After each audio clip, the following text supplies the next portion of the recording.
Hello everyone. तो एक बार फिर आप सभी का स्वागत है आज के इस मोस्ट इंपोर्टेंट शानदार सेशन में। मैं आरपीएफ कांस्टेबल के लिए लेकर आ चुका हूं मोस्ट इंपोर्टेंट करंट अफेयर और स्टैटिक जीके जीएस का पूरा कंप्लीट रिवीजन। यहां पे मैं आपको कवर कराऊंगा, जिसमें मैं 15 से 16 टॉपिक के क्वेश्चंस को कवर कराऊंगा।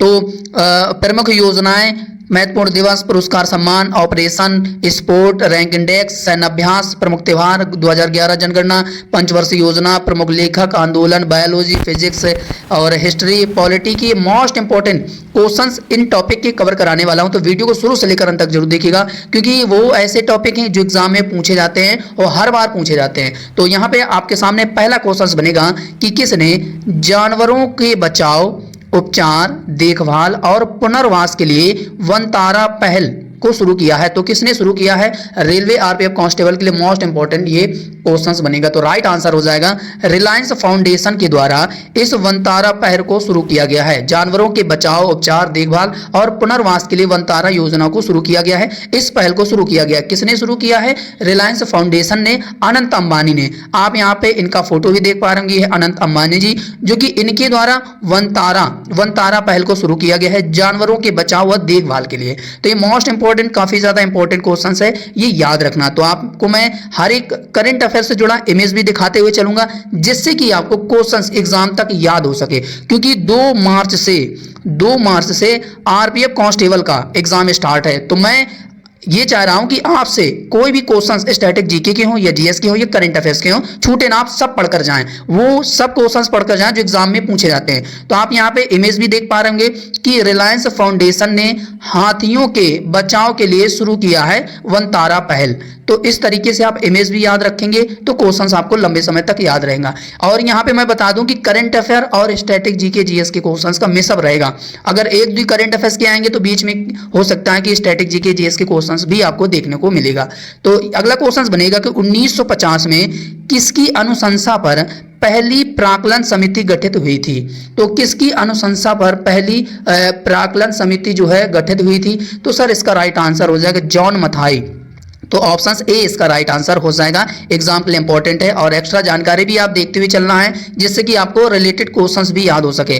स्वतंत्र भारत में पहली प्राक्कलन समिति का गठन 1950 में और उस समय वित्त मंत्री जो थे जॉन मथाई की सिफारिश पर किया गया था। तो ये चीज इंपॉर्टेंट पॉइंट्स भी आपको याद रखना है। अगला क्वेश्चन बनेगा कि कोशिका के नाभिक की खोज किसने की थी? तो कोशिका के नाभिक की खोज किसने की थी? तो सर इसका राइट आंसर हो जाएगा रॉबर्ट ब्राउन इसका राइट आंसर हो जाएगा। तो option A will be the right answer हो जाएगा। अब और भी अन्य जानकारी हो सकता है कि आपसे एग्जाम में पूछा जाए कि सूक्ष्म जीव विज्ञान के जनक किसे कहा जाता है? तो ल्यूवेनहॉक को कहा जाता है। और कोशिका विज्ञान के जनक रॉबर्ट हुक को कहा जाता है। आधुनिक कोशिका विज्ञान के जनक पी कार्ट को कहा जाता है। ठीक है, पी कार्ट श्वासन को कहा जाता है। और भारतीय कोशिका विज्ञान के जनक किसे कहा जाता है? तो ये कहा जाता है ए के शर्मा को कहा जाता है। तो ये इंपॉर्टेंट जानकारी आपको याद करते हुए चलना है। अगला क्वेश्चन बनेगा कि मांडो किस राज्य का लोक नृत्य है? तो मांडो जो है किस राज्य का लोक नृत्य है? तो सर इसका राइट आंसर हो जाएगा गोवा का है मांडो। तो Goa will be the right answer हो जाएगा। अगला क्वेश्चन बनेगा कि लाहौर कांग्रेस अधिवेशन के अध्यक्ष कौन है? तो राइट आंसर हो जाएगा सर इसका हमारा जवाहरलाल नेहरू इसका राइट आंसर हो जाएगा। अगला है कि हड़प्पा शहर किस नदी के किनारे स्थित है? हड़प्पा शहर किस नदी के किनारे स्थित है? तो सर इसका राइट आंसर हो जाएगा रावी नदी के किनारे स्थित है। तो ऑप्शन ए इसका राइट आंसर हो जाएगा। अगला क्वेश्चन बनेगा कि महाभाष्य पुस्तक के लेखक कौन है? महाभाष्य पुस्तक के लेखक कौन है? तो सर इसका राइट आंसर हो जाएगा पतंजलि। और कुछ आरपीएफ कांस्टेबल के जो प्रीवियस क्वेश्चंस है उनको भी यहाँ पे इंक्लूड किया है, जिससे कि आपको अंदाजा पता चल जाए कि किस तरीके से एग्जाम में क्वेश्चंस आएंगे। तो प्रीवियस क्वेश्चंस देख के आपको अंदाजा पता चल जाएगा। और ये जो क्वेश्चंस आपको कवर करा रहा हूँ ये आरपीएफ कांस्टेबल में पूछे जा चुके हैं, और कुछ उन्हीं टॉपिक के नए क्वेश्चंस भी ऐड है, जिससे कि आपका पूरा कंप्लीट रिवीजन हो जाएगा एक नजर। अगला है कि पहला गुट निरपेक्ष सम्मेलन कहाँ हुआ था? तो कहाँ पर हुआ था? तो सर इसका राइट आंसर हो जाएगा बेलग्रेड में हुआ था। तो option A will be the right answer हो जाएगा। अगला है कि जलियांवाला बाग हत्याकांड कब हुआ था? तो कब हुआ था सर? तो इसका राइट आंसर हो जाएगा हमारा 13 अप्रैल 1919 में हुआ था। तो ऑप्शन ए इसका राइट आंसर हो जाएगा। अगला है कि गीत गोविंद के रचयिता कौन है? तो गीत गोविंद के रचयिता कौन है? तो will be the right answer हो जाएगा जयदेव। ऑप्शन ए इसका राइट आंसर हो जाएगा। अगला क्वेश्चन बनेगा कि पृथ्वी दिवस कब मनाया जाता है? और ये आरपीएफ कांस्टेबल 2019 में जो इसका एग्जाम हुआ था उसमें ये क्वेश्चन पूछा गया था कि पृथ्वी दिवस कब मनाया जाता है। तो भैया पृथ्वी दिवस मनाया जाता है 22 अप्रैल को मनाया जाता है। तो ऑप्शन ए इसका राइट आंसर हो जाएगा। अगला क्वेश्चन बनेगा कि कांग्रेस के बेलगांव अधिवेशन की अध्यक्षता किसने की थी? तो सर इसका राइट आंसर हो जाएगा हमारा महात्मा गांधी के द्वारा। तो ऑप्शन ए इसका राइट आंसर हो जाएगा। अगला क्वेश्चन बनेगा आपके सामने कि बेटी बचाओ बेटी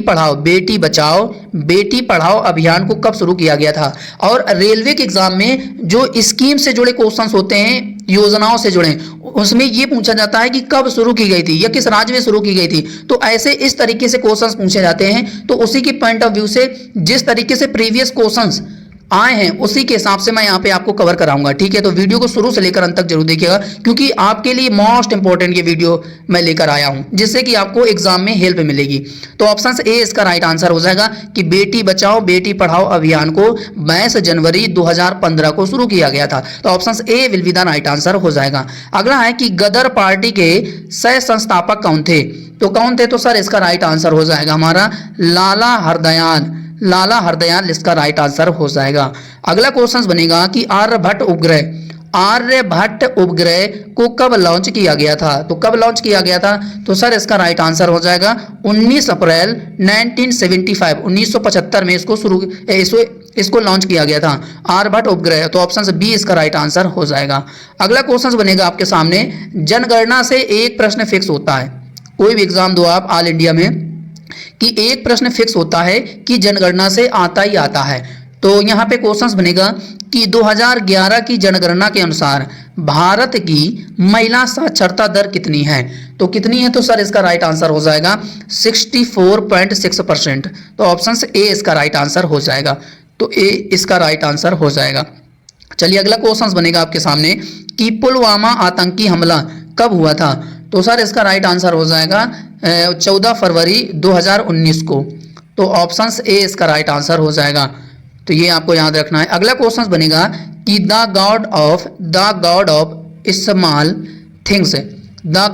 स्मॉल थिंग्स के लेखक कौन है? तो सर इसका राइट आंसर हो जाएगा अरुंधति राय इसका राइट आंसर हो जाएगा। और ना जाने क्यों एसएससी एग्जाम हो या फिर आरपीएफ या फिर रेलवे का एग्जाम हो, अरुंधति राय की ये पुस्तक जरूर पूछी जाती है। पता नहीं क्यों इतना ज्यादा फेवरेट क्वेश्चंस बन गया है एग्जाम का। तो ये याद रखना कि अरुंधति राय की जो पुस्तक है the God of small things, तो ये इसकी पुस्तक है इनकी, तो ये याद रखना। अगला क्वेश्चन बनेगा कि सापेक्षता का सिद्धांत किसने दिया था?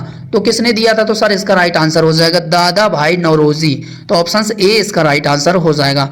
अगला है कि डची ग्राम राष्ट्रीय उद्यान कहाँ पर है? तो कहाँ पर स्थित है? तो सर इसका राइट आंसर हो जाएगा ये जम्मू कश्मीर में स्थित है। तो option C will be the right answer हो जाएगा।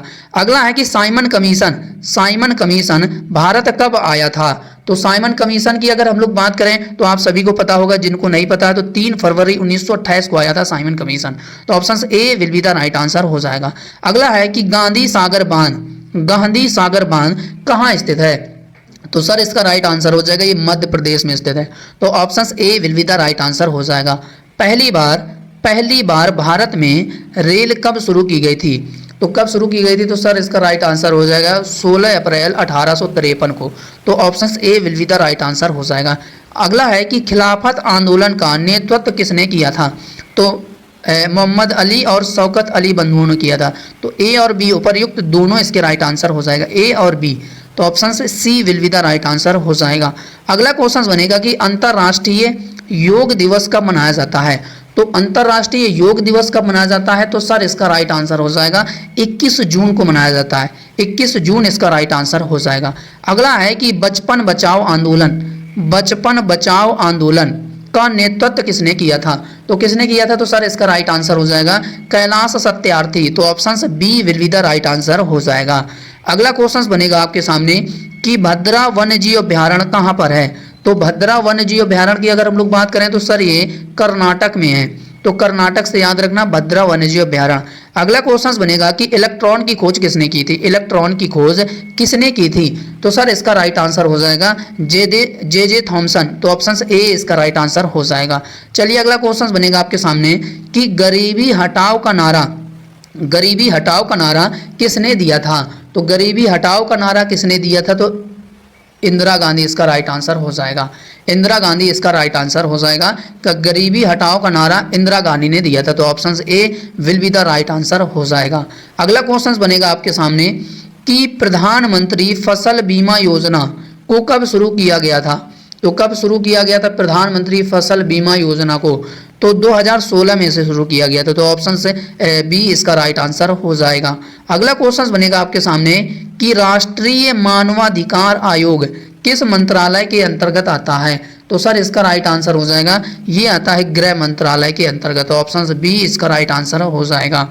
अगला क्वेश्चन बनेगा कि किसने रक्षा क्षेत्र में उपयोग तकनीकी को विकसित करने के लिए अदिति योजना को शुरू किया है? मोस्ट इंपोर्टेंट क्वेश्चन है। तो रक्षा मंत्री राजनाथ सिंह ने रक्षा क्षेत्र में बढ़ावा देने के लिए उपयोगी तकनीकी को विकसित करने के लिए अदिति योजना को शुरू किया। तो option B will be the right answer हो जाएगा। इमेज भी आप यहाँ पे देख पा रहेंगे जिस तरीके से आपको एग्जाम तक क्वेश्चन याद हो सके। अगर ये क्वेश्चन आएगा तो मैं दावे के साथ कहता हूँ कि ये आपसे क्वेश्चन गलत नहीं होगा। ठीक है, तो अदिति योजना राजनाथ सिंह के द्वारा शुरू की गई थी डिफेंस के लिए। अगला है कि किसे लता दीनानाथ मंगेशकर पुरस्कार से सम्मानित किया गया है? तो अमिताभ बच्चन को ये पुरस्कार है जो कि दिया गया। तो ऑप्शन ए इसका राइट आंसर हो जाएगा। अमिताभ बच्चन को मिला है लता दीनानाथ मंगेशकर पुरस्कार। तो ये इनका फोटो भी देख पा रहे होंगे इंपॉर्टेंट एग्जाम के लिए। अगला है कि प्रधानमंत्री नरेंद्र मोदी ने किस राज्य की महतारी वंदन योजना का शुभारंभ किया है? तो प्रधानमंत्री नरेंद्र मोदी ने किस राज्य की ये महतारी वंदन योजना है जो कि इनका शुभारंभ किया है? इसका राइट आंसर हो जाएगा सर हमारा कि ये छत्तीसगढ़ राज्य की ये महतारी वंदन योजना है जो कि प्रधानमंत्री नरेंद्र मोदी जी के द्वारा इसका शुभारंभ किया गया। अब इसी में आपसे पूछा जाएगा एग्जाम में हो सकता है कि महतारी वंदन योजना किस राज्य की है? तो छत्तीसगढ़ राज्य की है। छत्तीसगढ़ राज्य में शुरू की गई है और इसका शुभारंभ नरेंद्र मोदी जी के द्वारा किया गया है। तो ये चीज आपको ये याद रखना है कि पीएम लॉन्च्ड महतारी वंदन योजना इन छत्तीसगढ़ में शुरू किया है। ठीक है, तो ये आपको याद रखना है। बाकी आप दूसरा इमेज भी देखते हुए चलिए जिससे कि क्वेश्चंस आपको याद करने में आसानी रहेगी। महतारी छत्तीसगढ़ राज्य की महतारी वंदन योजना को नरेंद्र मोदी ने शुभारंभ किया है। तो ये चीज आपको याद रखना है। अब अगला इंपॉर्टेंट क्वेश्चन बनेगा कि कितने लोगों को लच्छू महाराज पुरस्कार से सम्मानित किया गया है 2024 में? तो कितने लोगों को ये लच्छू महाराज पुरस्कार प्रदान किया गया? तो 10 लोगों को। तो ऑप्शन डी इसका राइट आंसर हो जाएगा। और इसी तरीके से एक मिलता जुलता क्वेश्चन पूछा गया था आरपीएफ एसआई में पूछा गया था कि जो अर्जुन पुरस्कार थे वो कितने खिलाड़ियों को दिया गया था? तो इस तरीके से पूछा गया था, 26 खिलाड़ियों को दिया गया था। वो आरपीएफ एसआई में पूछा गया था। अब हो सकता है कि इसी से मिलता जुलता जब आरपीएफ एसआई में पूछा जा सकता है तो अवार्ड का क्वेश्चन ये भी पूछा जा सकता है ना आरपीएफ कांस्टेबल में कि लच्छू महाराज पुरस्कार कितने लोगों को दिया गया? 10 लोगों को दिया गया है। तो ये आपको याद रखना टोटल ऑफ नंबर। बाकी 2018 के लिए हेमा मालिनी को दिया गया लच्छू महाराज पुरस्कार और सायरो बानो को दिया गया 2019 के लिए पंडित लच्छू महाराज पुरस्कार। तो ये आपको याद रखना है। अगला क्वेश्चन बनेगा कि संविधान सभा के सम्मुख संविधान की प्रस्तावना का प्रस्ताव किसने रखा था? तो जवाहरलाल नेहरू ने रखा था। तो ऑप्शन ए इसका राइट आंसर हो जाएगा। अगला क्वेश्चन बनेगा कि झंडा समिति के अध्यक्ष कौन थे? तो झंडा समिति के अध्यक्ष कौन थे आप सभी को पता होगा, लेकिन कभी कभी ऐसा होता है ना कि एग्जाम में जो चीज याद होती है वो जल्दी याद नहीं आती, तो कंफ्यूज हो जाते हैं ऑप्शंस में। तो आप लोग हमेशा डॉक्टर राजेंद्र प्रसाद ही लगाना, भीमराव अंबेडकर न लगा देना। ठीक है, तो ये आपको याद रखना है। तो ये चीज आपको याद रखना, झंडा समिति के अध्यक्ष डॉक्टर राजेंद्र प्रसाद। अगला क्वेश्चन बनेगा कि भारत में 10 वर्षीय जनगणना विधिवत रूप से किस वर्ष प्रारंभ हुई थी? तो सर इसका राइट आंसर हो जाएगा हमारा 1881। तो option B will be the right answer हो जाएगा। अगला क्वेश्चन बनेगा आपके सामने कि 2011 की जनगणना के अनुसार भारत में निम्नलिखित में से किसका जनसंख्या सबसे अधिक है? किसका जनसंख्या सबसे अधिक है? तो किसका जनसंख्या जो है सबसे अधिक है? तो दिल्ली। तो ऑप्शन से ए इसका राइट आंसर हो जाएगा। तो दिल्ली इसका राइट आंसर हो जाएगा। अगला क्वेश्चन बनेगा कि 2011 की जनगणना के अनुसार किस राज्य की जनसंख्या सबसे कम है? अभी इसमें हम लोगों ने बात करी कि दिल्ली सबसे ज़्यादा, जनसंख्या सबसे अधिक दिल्ली की। अब सबसे कम की अगर हम लोग बात करें तो यहाँ पे राइट आंसर हो जाएगा फिर असम। ठीक है, असम इसका राइट आंसर हो जाएगा। तो ये आपको याद रखना है। अगला है कि 2011 की जनगणना के अनुसार भारत की साक्षरता दर कितने % है? तो सर इसका राइट आंसर हो जाएगा हमारा 74%। 74%। अगला है कि 2011 की जनगणना के अनुसार भारत के किस राज्य की जनसंख्या वृद्धि दर नकारात्मक रही है? नकारात्मक की बात कर रहा है तो राइट आंसर हो जाएगा नागालैंड। नकारात्मक से आप लोग नागालैंड टिक करना। ठीक है, तो ऑप्शन बी इसका राइट आंसर हो जाएगा। अगला है कि किसे हिंदी साहित्य भारती पुरस्कार 2024 प्रदान किया गया है? वेरी इंपॉर्टेंट क्वेश्चन है आरपीएफ कांस्टेबल के लिए। आरपीएफ कांस्टेबल के लिए वेरी इंपॉर्टेंट क्वेश्चन है। हिंदी साहित्य भारती पुरस्कार 2024 किसे प्रदान किया गया है? तो सर इसका राइट आंसर हो जाएगा कृष्ण प्रकाश। ऑप्शन बी इसका राइट आंसर हो जाएगा।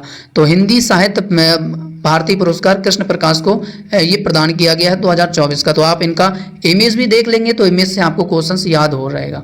हिंदी साहित्य भारतीय पुरस्कार 2024 गिवन टू कृष्ण प्रकाश, इसका राइट आंसर हो जाएगा। अगला है कि सरहुल त्योहार किस राज्य में मनाया जाता है? तो सरहुल त्योहार किस राज्य में मनाया जाता है? तो सर इसका राइट आंसर हो जाएगा हमारा ये झारखंड का सरहुल है। ठीक है, झारखंड का सरहुल है। तो option C will be the right answer हो जाएगा। अगला है कि अंतर्राष्ट्रीय उष्ण कटिबंधीय दिवस कब मनाया जाता है? तो सर इसका राइट आंसर हो जाएगा ये मनाया जाता है 29 जून 29 जून को मनाया जाता है। तो option C will be the right answer हो जाएगा। अब इमेज भी आप देखते हुए चलेंगे तो क्वेश्चंस आपको याद रहेगा। अगला है कि निम्नलिखित में से कौन सा भारतीय शहर है जो कि यूनेस्को विश्व धरोहर स्थलों की सूची में शामिल है? तो सर इसका राइट आंसर हो जाएगा हमारा अहमदाबाद। तो ऑप्शन ए इसका राइट आंसर हो जाएगा। अगला क्वेश्चन बनेगा आपके सामने कि ज्वालामुखी पर्वत माउंट सेंट हेलेंस कहाँ स्थित है? ज्वालामुखी पर्वत है माउंट सेंट हेलेंस कहाँ स्थित है? तो ये संयुक्त राज्य अमेरिका में स्थित है। तो ऑप्शन डी इसका राइट आंसर हो जाएगा। अगला क्वेश्चन बनेगा आपके सामने कि निम्न में से किसने प्राचीन भारत में मृच्छकटिकम पुस्तक संकलित की है? मोस्ट इंपॉर्टेंट है ये क्वेश्चन। तो सर इसका राइट आंसर हो जाएगा शूद्रक इसका राइट आंसर हो जाएगा। तो ऑप्शन से बी इसका राइट आंसर हो जाएगा। अंतरराष्ट्रीय बाघ दिवस कब मनाया जाता है? इंटरनेशनल टाइगर डे कब सेलिब्रेट किया जाता है हर साल? तो सर इसका राइट आंसर हो जाएगा ये 29 जुलाई को मनाया जाता है। 29 जुलाई इसका राइट आंसर हो जाएगा। इंटरनेशनल टाइगर डे 29 जुलाई को मनाया जाता है। अगला है कि इनमें से राजस्थान का एक प्रमुख लोक नृत्य कौन सा है? तो राजस्थान का कौन सा है? तो राइट आंसर हो जाएगा घूमर, राजस्थान का लोक नृत्य है। अब यहाँ पे अगर मैं आपको रिवीजन करा दूं कि गिद्दा कहाँ का है, तो पंजाब का है। छऊ कहाँ का है? तो ये पश्चिम बंगाल का भी है, उड़ीसा के भी है और झारखंड का भी है। बिहू कहाँ का है? तो असम का है। तो ये सभी इंपॉर्टेंट जो जानकारी है आपको दिमाग में रखना है। अगला है कि राष्ट्रपति शासन का संबंध किस आर्टिकल में मिलता है? तो सर इसका राइट आंसर हो जाएगा। तो राष्ट्रपति शासन की बात करें तो 356 में इसका जिक्र है। तो ये आपको याद रखना है। ठीक है, तो ऑप्शन ए इसका राइट आंसर हो जाएगा। चलिए इसके बाद अगला क्वेश्चन बनेगा आपके सामने कि संविधान संशोधन किस आर्टिकल से संबंधित है? तो आर्टिकल 368। तो ऑप्शन बी इसका राइट आंसर हो जाएगा। और आर्टिकल 32 की अगर हम लोग बात करें तो संवैधानिक उपचार का जिक्र है और आर्टिकल 32 को ही भीमराव अम्बेडकर के अनुसार संविधान की आत्मा कहा जाता है। तो ये चीज़ याद रखना। और आर्टिकल 32 के तहत ही सुप्रीम कोर्ट रिट जारी करता है। तो ये भी आपको याद रखना। और रिट कितनी प्रकार की? 5 प्रकार की हैं। ठीक है, ये आपको याद रखना। और आर्टिकल 76 में किसका जिक्र है? अटॉर्नी जनरल का। ठीक है, तो महान्यायवादी का जिक्र है। तो ये भी आपको याद रखना है। तो इंपॉर्टेंट जानकारी आपको याद रखना है। अगला क्वेश्चन बनेगा कि विश्व अंगदान दिवस कब मनाया जाता है? तो विश्व अंगदान दिवस कब मनाया जाता है? तो सर ये मनाया जाता है 13 अगस्त को। तो ऑप्शन सी इसका राइट आंसर हो जाएगा। अगला क्वेश्चन बनेगा कि योजना आयोग के अंतिम उपाध्यक्ष कौन थे? तो सर इसका राइट आंसर हो जाएगा हमारा मोंटेक सिंह अहलूवालिया। तो ऑप्शन से डी इसका राइट आंसर हो जाएगा। अगला है कि प्रथम पंचवर्षीय योजना किसने लागू की थी? तो प्रथम पंचवर्षीय योजना को किसने लागू की थी? तो जोसेफ स्टालिन ने। तो ऑप्शन से D will be the right answer हो जाएगा। अगला है कि प्रथम पंचवर्षीय योजना का आदर्श वाक्य क्या था? आदर्श वाक्य क्या था? फोकस किस पर था प्रथम पंचवर्षीय योजना का? तो कृषि का विकास। तो ऑप्शन से डी इसका राइट आंसर हो जाएगा। अगला क्वेश्चन बनेगा कि सेकेंड पंचवर्षीय योजना, दूसरी पंचवर्षीय योजना का फोकस किस पर था? तो सर इसका राइट आंसर हो जाएगा हमारा सार्वजनिक क्षेत्र पर। तो ऑप्शन से सी इसका राइट आंसर हो जाएगा। अब पांचवी पंचवर्षीय योजना का प्राथमिक फोकस किस पर था? तो सर इसका राइट आंसर हो जाएगा हमारा गरीबी उन्मूलन। तो ये भी आपको याद रखना। और चलिए इसके बाद अगला क्वेश्चन बनेगा कि कॉमनवेल्थ गेम 2026 का आयोजन कहाँ पर किया जाएगा? तो कहाँ पर किया जाएगा? तो ये ऑस्ट्रेलिया के विक्टोरिया में इसका आयोजन किया जाएगा। तो ऑप्शन से बी इसका राइट आंसर हो जाएगा। अगला है कि विश्व तंबाकू निषेध दिवस कब मनाया जाता है? तो सर इसका राइट आंसर हो जाएगा ये 31 मई को मनाया जाता है। तो ऑप्शन से बी इसका राइट आंसर हो जाएगा। अगला क्वेश्चन बनेगा कि राष्ट्रीय पंचायती राज दिवस कब मनाया जाता है? तो सर इसका राइट आंसर हो जाएगा ये मनाया जाता है 24 अप्रैल को। तो 24 अप्रैल इसका राइट आंसर हो जाएगा। अगला क्वेश्चन बनेगा कि रविंद्रनाथ टैगोर जी की जयंती कब मनाई जाती है? तो सर इसका राइट आंसर हो जाएगा ये हर साल 7 मई को सेलिब्रेट की जाती है इनकी जयंती। अगला क्वेश्चन बनेगा आपके सामने कि बेगम हजरत महल कप किस खेल से संबंधित है? तो किस खेल से संबंधित है? तो सर ये फुटबॉल से संबंधित है। तो ऑप्शन से सी इसका राइट आंसर हो जाएगा। रंगा स्वामी कप राष्ट्रीय चैंपियनशिप किस खेल के विजेताओं को प्रदान की जाती है? तो सर इसका राइट आंसर हो जाएगा हॉकी। तो ऑप्शन से सी इसका राइट आंसर हो जाएगा। अगला है कि नुआखाई त्योहार किस राज्य में मनाया जाता है? तो नुआखाई त्योहार किस राज्य का है? तो ये उड़ीसा का है। तो ऑप्शन से सी इसका राइट आंसर हो जाएगा। अब उड़ीसा के जो अन्य त्यौहार हैं वो भी एक नज़र देख लीजिए। रथ यात्रा हो गई, जैसे राजा परबा हो गया, पूरी बीच महोत्सव हो गया, कोणार्क नृत्य महोत्सव हो गया, तोसाली राष्ट्रीय शिल्प मेला हो गया। अब इसके बाद अगला क्वेश्चन बनेगा कि किस राज्य में मुंडेरा महोत्सव मनाया जाता है? तो सर इसका राइट आंसर हो जाएगा ये मनाया जाता है गुजरात में मुंडेरा नृत्य। तो ऑप्शन से ए इसका राइट आंसर हो जाएगा। अब गुजरात के अन्य महोत्सव भी देख लीजिए, कच्छ रण उत्सव, मुंडेरा नृत्य, सप्तक संगीत उत्सव। तो ये आपको याद रखना हो। गुजरात के प्रमुख नृत्य गरबा हो गया, डांडिया हो गया, तिपानी हो गया, भवाई हो गया, गिद्धा हो गया। तो ये सभी नृत्य और महोत्सव ये याद रखना। अब अगला क्वेश्चन बनेगा कि प्रोजेक्ट टाइगर की शुरुआत कब की गई थी? तो 1973 में की गई थी। तो ऑप्शन ए इसका राइट आंसर हो जाएगा। ठीक है। अगला है कि भारत ने हैती से अपने नागरिकों को सुरक्षित निकालने के लिए किस नाम से एक ऑपरेशन को शुरू किया था? तो सर इसका राइट आंसर हो जाएगा हमारा, ये अच्छा क्वेश्चन से एग्जाम में पूछा जाएगा, जितने भी ऑपरेशन हुए हैं अभी तक। तो सर इसका राइट आंसर हो जाएगा ऑपरेशन इंद्रावती। तो ऑप्शन से बी इसका राइट आंसर हो जाएगा। हैती से नागरिकों को सफलतापूर्वक सुरक्षित वापस लाने के लिए ऑपरेशन इंद्रावती को शुरू किया गया था। तो ये आपको याद रखना है। ठीक है। इमेज इसलिए दिखा रहा हूँ करंट अफेयर्स के कि आपको क्वेश्चंस देखने से याद हो जाएगा और एग्जाम में जब आप ये क्वेश्चंस अगर आ जाएगा तो ये आप इमेज देख के जाएंगे तो 101% ये सही करेंगे, तो एक क्वेश्चंस आपका पक्का हो जाएगा इस तरीके से।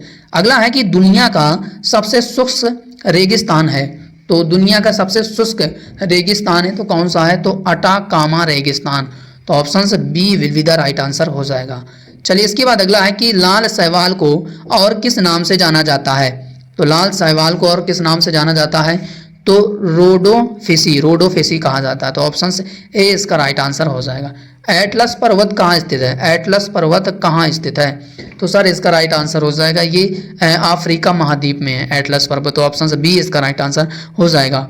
अगला है कि किस संविधान संशोधन द्वारा केंद्र शासित प्रदेश दिल्ली को राष्ट्रीय राजधानी क्षेत्र दिल्ली के रूप में पुनर्गठित किया गया था? तो 69वां संविधान संशोधन द्वारा। तो ऑप्शन सी इसका राइट आंसर हो जाएगा।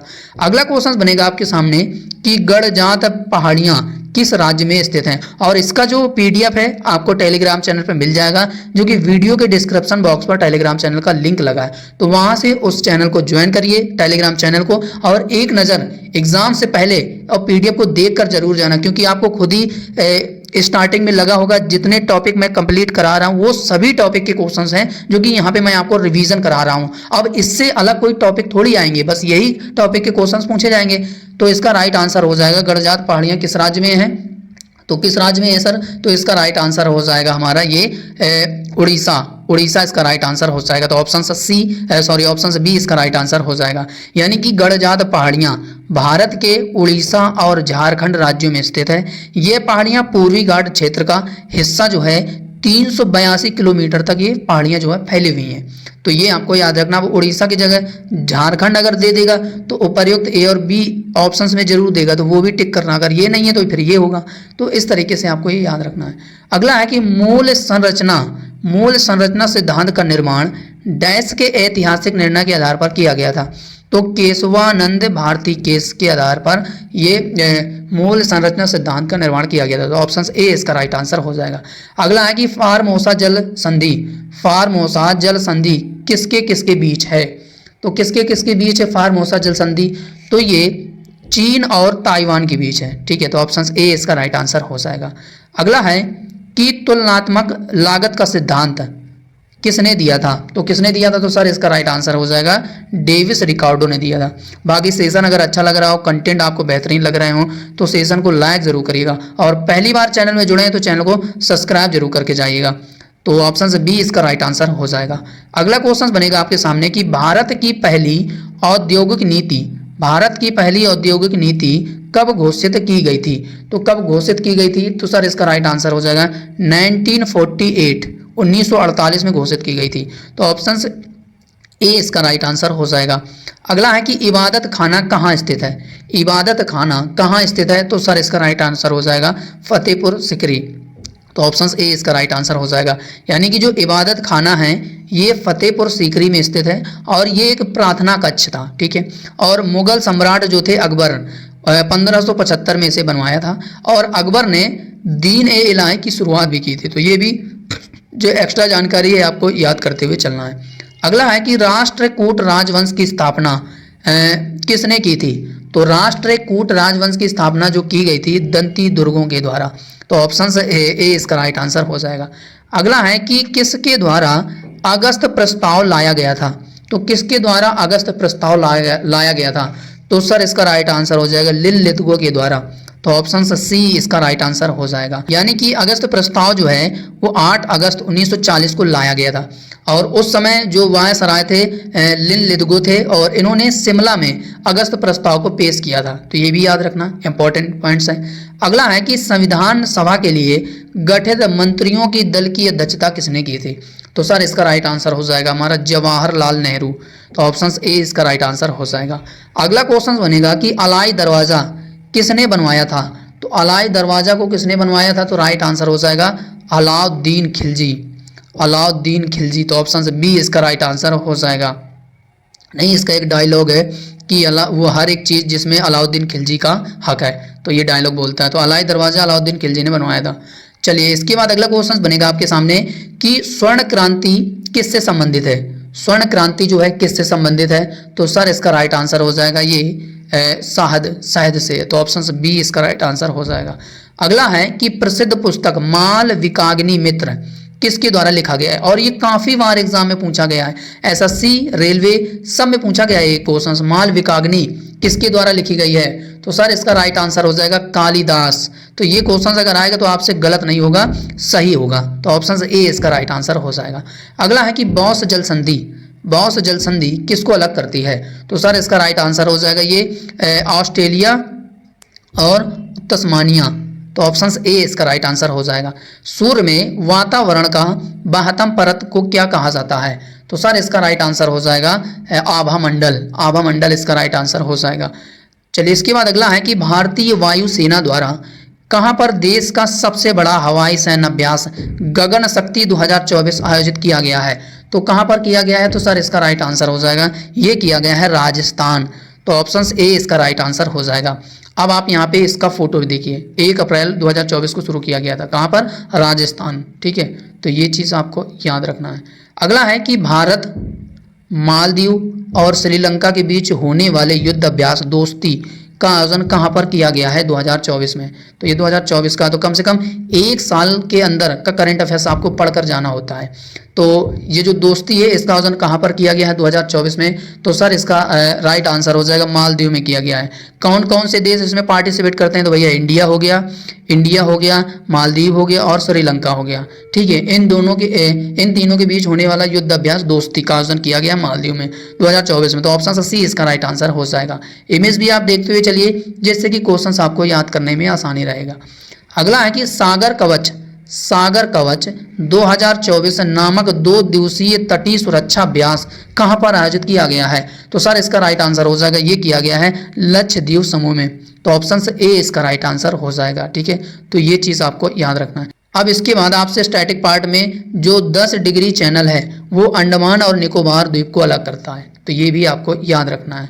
चलिए, इसके बाद अगला क्वेश्चन बनेगा आपके सामने कि किस देश ने पोखरा शहर को अपनी पर्यटन राजधानी बनाने की घोषणा की है? तो पोखरा को अपनी पर्यटन राजधानी बनाने की घोषणा की है, तो ये किया है नेपाल ने। तो नेपाल इसका राइट आंसर हो जाएगा। ठीक है, Pokhara declare as Nepal new tourism capital, तो नेपाल ने घोषित कर दिया है। अगला क्वेश्चन बनेगा कि नाइफ एक ये संस्मरण है, ये किसके द्वारा लिखा गया है? तो सलमान रुश्दी की ये पुस्तक है। ठीक है, संस्मरण उन्होंने लिखी है। तो ऑप्शन बी इसका राइट आंसर हो जाएगा। ठीक है, अगला है कि कौन पेरिस ओलंपिक 2024 के लिए भारतीय टीम के ध्वजवाहक बने थे? तो कौन बने थे? इंपॉर्टेंट क्वेश्चन है जो पेरिस ओलंपिक 2024 का आयोजन किया गया है, इससे एक प्रश्न जरूर पूछा जाएगा। तो सर इसका राइट आंसर हो जाएगा शरत कमल। तो शरत कमल इसका राइट आंसर हो जाएगा। तो ऑप्शन बी इसका राइट आंसर हो जाएगा। अब आपसे पूछा जाए कि समापन समारोह में तो ध्वजवाहक कौन थे? तो याद रखना, एक तो मनु भाकर थे और PR सर्जेस थे। ठीक है, तो ये इन दोनों का नाम याद रखना। और उद्घाटन में कौन थे? एक तो शरत कमल हो गया और PV सिंधु, तो इनका भी नाम याद रखना। तो ये चीज़ें आपको याद रखना है इंपॉर्टेंट जानकारी के तौर पर।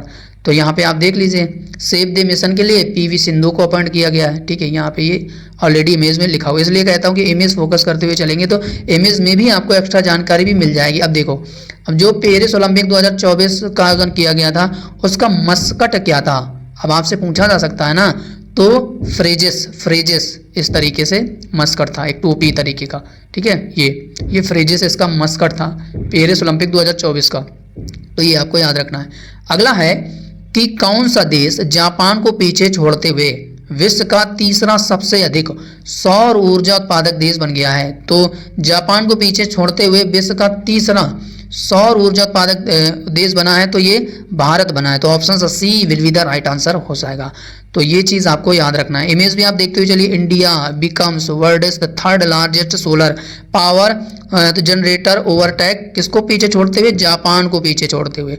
तो ये एग्जाम के लिए इंपॉर्टेंट है। उम्मीद है जो कि RPF कांस्टेबल के लिए ये मोस्ट इंपॉर्टेंट सेशन आपको बेहतरीन लगा होगा। और ये वो टॉपिक के क्वेश्चंस हैं जो एग्जाम में आना ही आना है, फिक्स है। इससे आने वाले क्वेश्चंस एग्जाम में फिक्स हैं, जो कि पूछा जाएगा करंट अफेयर और स्टैटिक GK GS के क्वेश्चंस का। ये पूरा रिवीजन है, इस वीडियो को जरूर देख कर जाइएगा। और इसका जो PDF है आपको टेलीग्राम चैनल में मिल जाएगा, जो कि वीडियो के डिस्क्रिप्शन बॉक्स पर टेलीग्राम चैनल का लिंक लगा हुआ है। तो ये सफिशिएंट है, आप इस वीडियो को जरूर देख कर जाइएगा। अगर सेशन अच्छा लगा हो, कंटेंट आपको बेहतरीन लगा हो, तो सेशन को लाइक जरूर करिएगा और शेयर आप जरूर करके जाइएगा। जिनका एग्जाम लगा हुआ है अपने यार दोस्तों को स्टडी ग्रुप में भी जरूर शेयर करिएगा। बाकी कमेंट करिएगा कि क्लास कैसे लगी, और चैनल में पहली बार जुड़े हैं तो चैनल को सब्सक्राइब जरूर कर लीजिएगा। बाकी जिस दिन इसका एग्जाम होगा उसका मैं एनालिसिस जरूर लेकर आऊंगा, तो अगर पहली बार जुड़े हैं तो चैनल को सब्सक्राइब जरूर करके जाइएगा, तो आपको मैं एनालिसिस भी दिखा सकूं, बता सकूं कि किस तरीके से किस टॉपिक के क्वेश्चंस पूछे जा रहे हैं। तो आज के लिए इतना ही, मिलते हैं किसी नए वीडियो पर। तब तक के लिए जय हिंद, जय भारत, वंदे मातरम।